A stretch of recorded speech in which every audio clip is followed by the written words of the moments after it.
YouTubers. We are having educational corner instead of tea talk today with the fabulous Vivian. Hi, YouTubers. We are about to post some health and fitness videos, and I wanted to take a little time, and Viv and I want to take a little time and talk about my fitness and health journey. So that's what we are going to be discussing today. Yes, so Tara, I'm so impressed with Tara's story, and I feel it's important for her to share it with everybody because we're all in situations in our lives that maybe we're happy with, maybe we're not, but there's always something that you can do about it. And I'm so impressed with how Tara has changed her body and changed her mindset and become the beautiful, amazing woman that she is today. So tell us a little bit about where this all started. I think birth. No, I'm kidding. I always say, I think I came out fat. I don't know. I was an overweight child, and I struggled with my weight for a very, very long time. I think my heaviest weight was 350 pounds. Which is crazy to even say out loud, but How did it make you feel to be 350 pounds? Like, was it hard to get around? What did you were you tired because you were heavy? No, I have to say that I was super active. I kept going. Everybody always was impressed that I I wasn't held back by my weight at all. In school, yes. Were you able to play? Yes, or? I did. I mean, listen, when we ran the track, was I the first one to make it across the finish line? Probably not. Neither was I, but Right. it was just because I couldn't run. Right. But I never let it, even if it did physically affect me, I didn't let it affect me, or I didn't show anybody that it affected me. I think it really started to be harder for me as I got into high school. You really start examining things, and your friends start getting boyfriends, and fashion becomes more important to you. So now you're always the shopping. one with the pretty face. So many times I heard that. Well, you do have a pretty face. Thank you. So, high school was really when I started to see a nutritionist. I was on all these crazy diets, measuring this, points this. It was just so discouraging because I think that when you're so overweight and you lose 2 pounds, everybody's applauding you, 2 pounds, and you're like, oh, I only have about a zillion more to go. It was so hard. And then I would get discouraged, and then I would go back to eating poorly. And, it was a vicious cycle. And, Did you eat was it junk food that was? Yeah, it wasn't like I was driving around McDonald's. Yeah, and were you like a regular? Number 4, number 7, number 8. Like, no. Hey, Tara's back. Right, exactly. It wasn't like that at all. I think that, one, I was predisposed genetically. Okay. And I came from an Italian family. So, pasta was like, breads and this and that. And I think that when you're already past that point, it's so hard to stop, or to make big changes. I came from a big house, not a big house, a house full of family, 4 brothers, uncle that all lived together. It wasn't like we were going to grill Tara's chicken and, it wasn't like and that. Everyone else is having raviolis. Exactly. Exactly. So it was hard too. And as I got older, the struggle became harder and harder. And I think that I was getting down on myself a lot. I wasn't myself. I didn't want to go places. I was like, you always think about it. I mean, even getting on an airplane, even at this size, I can barely fit on an airplane. But at that size, you're conscious of who you're going to sit next to, who's somebody going to say something to you. I remember starting college once, and I got on the elevator, and I was so excited to be in college. And this guy got on the elevator, and he made a fat comment. And then I just got off the elevator, got back in my car, and went home because I was that discouraged. Yes, people discouraged are by it. Absolutely. So, it took a toll on me. And so at what age did you say, enough, I don't want to be like this, and get serious about what can I do to make this make a change? So I actually think it was my cousin. He had given me a book and a magazine article that Carney Wilson was on, and I remember that. I remember yes, her on the front of cover. that cover. Was, And I think I it was remember when People. Wilson Phillips. Yeah, I think it was People magazine. And yes, it was People magazine. I still have it. Yeah. And I remember reading the article, and she had gone through gastric bypass surgery, and they show her step from step and all the things that she did. And I thought, God, can I really do this? Like, can I really have this? I'm sure your parents were very concerned about this surgery that, their daughter was going to be going through. Yes, they were extremely scared. They really did not want me to do it at first. And, there were so many risks involved with, dying on the table. What happens if, there were so many that they almost begged me not to do it. But, to me, I was basically dying from the inside out anyway. Like, I felt like, I had to do something. Like, I had to make a turn in my life to do something. So they did eventually support me in this decision. And I was 22 years old. I took an entire year to research the best doctor to do this. I did all my homework. I got all my ducks in a row. Before I embarked on this. So, how long is the actual, how long was the actual surgery? When you went in? Yeah. Don't quote me, but I think it's anywhere. It's probably like a 3 or 4 hour surgery. Wow. The surgery, basically, what they do is they cut your stomach and they cut your small intestines, and they reroute them together, passing your old stomach and all the rest of the intestines. And what do they do with your old stomach? everything stays in. It just stays in. Okay. Mm-hmm. And the thought process is the smaller stomach, you can't eat as much. Right. And with the intestines, that's where you absorb a lot of your sugars. So by lessening that, you can't consume a lot of sugars. So did you start out very little? Yes. Was it painful to eat? No, it wasn't. I was in the hospital for about 4 or 5 days. I mean, I felt like that. They bring you a tray of like all liquids. I felt like the first time I took a sip of something, it was going to start squirting out of me or something. I know it's going to happen. So we got a leaker.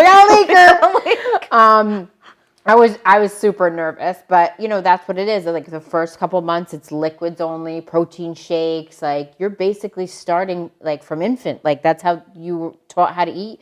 I had to reteach myself how to eat again. And the weight came off quickly, or was it like a very slow process? It did come off. It did come off quickly.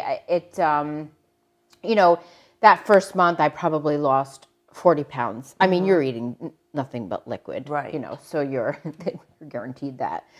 I think. Did at any point did you just say, "I just want a Big Mac"? And I do remember. Because I really love Big Macs, but yes, I was very nervous. Well, actually, a couple of things. I went back to college. I had this during a break, and I went back to college, and I ended up getting like a little bit of a low blood sugar, and the nurse there gave me a small piece of candy. Well, one of the things with gastric bypass surgery is you can't have a lot of sugar. You actually go through what they call dumping syndrome. So basically what it is what it sounds like. A rush of sugar goes into the intestines, causes you to get very ill. I didn't know because, I knew about dumping syndrome, but I was having such low blood sugar that I didn't know that this was coming. So when it happened, I was like, oh my God, I'll never eat sugar ever again because it was so there was a lot of rules involved with. So do you basically do your homework when if you decide to go absolutely. This route? No carbonate. You can't have carbonation. You can't have large quantity of breads because if you think about breads, when it reaches liquid, it swells. So there was none of that. Like everything I put in my mouth, I had to make count because you're also consuming so much less that you're worried about now your vitamins and all that kind of stuff. Mm-hmm. You can have terrible side effects from all of that. What about exercising now? Could you, at what point did they say, okay, now you can start to exercise? So it was about, I think he said 8 weeks. So yes, I joined a swimming class because it was low impact. I was able to move my legs, my arms. That's where I started, and it progressed from there. Then I got a gym membership, and I worked out in the college, and that was my first year of my surgery, was basically eating very small portions, keeping up with my vitamins, and exercise. So at the end of that year, you had started at 350. Where were you at the end of that year? End of the year, I was probably down at least 100 pounds. Yeah, Yeah. that's amazing. It is. It's I mean, when you're amazing. 350 and you see the first 100 go, you don't even believe that that's ever possible. And I think that, once I hit past 200, I was like, this isn't really happening. Like, and, I love that people, how'd you lose the weight? And I'll say I had gastric bypass surgery, and everybody's like, oh, like, you think this is easy? This was not an easy road. You can't eat and drink at the same time. There are so many restrictions. Like I said, I can't have carbonation. You can't have sugar. Like, I haven't had a full slice of cake in 15 years. And, and that might, it's a trade-off. My thing was, the night before I went into this surgery, actually 2 nights before the surgery, my whole entire family, we went out to dinner. And I ate everything that was a nail down. I like getting at the table. And I said to myself, tonight is the last time. It's like the Last Supper. It is the last time I live to eat. Like, I am going through my life just to, eat to live. That's exactly it. I'm going to eat to survive, not to eat to enjoy, not to eat to, or to fix depression, or no. It's just, you're going to learn to eat to keep you right, healthy, and exactly, being in a position where you can do the things that you want to do because you are at a very healthy weight. Exactly. And that's basically where I have been I've kept my weight off for the last 15 years. And to this day, health and fitness are so important to me. I will spend a ton of money on gym memberships and personal trainers, which you'll see in a couple of my videos. I just joined CrossFit, which I love. I will go the extra mile to continue to stay here because I don't ever want to go back. I really don't. So, and now I've known you for a long time, so I also know what you went through after the surgery, because when you are 350 pounds and you lose 200 pounds, you don't lose the skin. No. So tell us a little bit about some of the surgeries that you've had since. Right. So, I waited a period of time for the weight to be, as close as I could get as possible. And I did have a ton of excess skin. And, everybody kept saying, you should just be happy. You should be happy. You should be happy. But I feel like you spend all this time in the gym, and you can't tighten your skin. No, it is what it is. It's a rubber band. Once you've stretched it past its point, there's no bringing it back. That's just it. So after, I would say 5 or 6 years after, 5 or 6 years after my original gastric bypass surgery, I decided to start investigating the skin removal. And I did go to, I have to say that all the doctors that I went to were amazing for this, which I will put up on my beauty blog, the names of all of them. Dr. Sean Garber was my gastric bypass doctor. And then... Now, does the gastric doctor do the skin removal as well? Or no, is that he like more of a gives plastic surgeon thing? Plastic surgeon. It's a plastic surgeon thing. Yeah. Okay. And he's the one that, he gave me some referrals. I did some research on that. And because these are all high risk surgeries that you're having. I mean, you're being cut. Yes. Yeah. And you sign, I mean, the gastric bypass paperwork was this big of all the things that could go wrong. And you're basically signing and saying, good luck to you. Yeah. If this doesn't work out laparoscopically, I'm going to have to cut you all the way open, and that's how we're going to do it. So it was completely nerve-wracking. And, still is, because long term, 15 years, but long term, nobody really knows. Your calcium's got to be right. I've had some minor B12 deficiency and iron deficiency. Yeah. So I have to stay super on top of that all the time. So The discipline is that you implement in your life every day is just remarkable. Yeah. And I don't think people even realize the tip of the iceberg of what you go through once you make this decision. Yes. And Yeah. and I applaud you for doing as amazing as you have done with this and have maintained it for 14 years now. Yeah. Thank you. I mean, that's not because you had gastric bypass. That's No. because you have worked and been Yes. dedicated Yes. to The surgery is a tool. It's basically a tool saying, I'll help you get jump started, but you have to continue this. Absolutely. You have to. There's no doubt. Or you can breathe. Everything is work in life. I Right. mean, if it was that simple, everybody would be doing it. Exactly. I mean, you Exactly. have to be committed to it and dedicated to it, and you absolutely have. You look amazing. She's always at the gym trying to get me to go, and I'm like, It's true. I'm tired. Yes, I know. And listen, I go through those days too, and I don't have perfect days. I love to drink my wine, and so I constantly beat myself up. Like if I have a bad weekend, I'm like, back to the gym. That's my balance. But I also believe that you have to live your life too. Right. I can't eat grass and drink 87 cups of water every day and then die tomorrow, and I would have none enjoyment. I mean, now that we're getting into September time, I love traveling the wineries. I love It's just in moderation. Everything has is in to be, moderation. And that's kind of in life in general. Yes. If you excess anything, it's going to bring issues to your life. So if you can just keep everything in moderation. It's true. And you seem to be a very good controller of that. Yes, I like do when you're like like to us, control. we're like these control freaks. Yes. You have to know. It's true. I'm going to control And just to that. go back, Dr. Capella, that was the plastic surgeon that I went to for all the skin removal. I did have a full body lift, which was 18 pounds of skin removed from my midsection all the way around. That was probably that was a tough one. And I recently You had blood clot, didn't you? yes, I ended up having a blood clot in my leg, Yes, back I in the remember. hospital. Yeah, Yes. I had, in the last 2 years, I've had my legs done. Where do they 8 pounds. Where do they do that? The legs, they do from your knee all the way to your groined area. And they cut. Yes, and they cut that. Wow. So I lost 8 pounds of skin between my legs as well. So it was a lot of skin removal. Did they do your arms? They haven't done also? any of that. My upper half is the last of the surgeries that I want to have done. You know what? Your arms look great. I mean, you. even though you haven't had that, because I know that is always a woman's. I know. Well, as a photographer, you're always like, they're gonna take colors, everything's hanging out.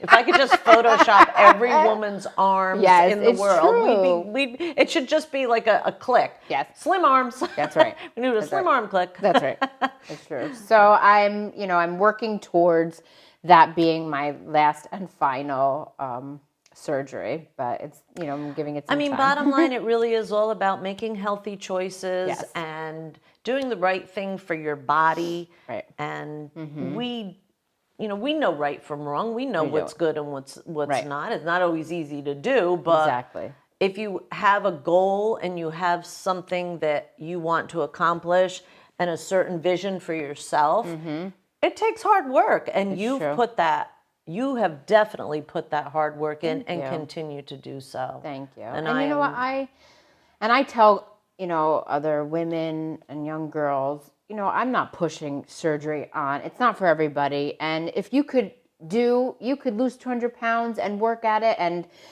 without having it, then you should do it. Obviously you shouldn't choose a surgery over something. It just, in the point in my life, I needed to make changes. And listen, some people are overweight and are happy with themselves, and that's fine too. You have to be happy with yourself, and that's absolutely that's the best advice I can give. And be true to yourself. And I didn't become alive until I lost this weight. I didn't. And now that I have, I will never go backwards. I'll always continue, keep going forward and making healthy, beautiful choices. That's right. because that's what we're all about. That's right. So we are looking forward to, you know, Sharing. We have sharing. a Yes. workout video coming. We're Yes. doing food. Yes. Right. We're gonna have a little I have how to eat healthy. my personal trainer decided to do meal prepping as well. So we'll be doing a segment with her. I'll be doing a segment at CrossFit. Hopefully it's not box jumping because I'm not good at that. Oh, I was terrible at that. Oh.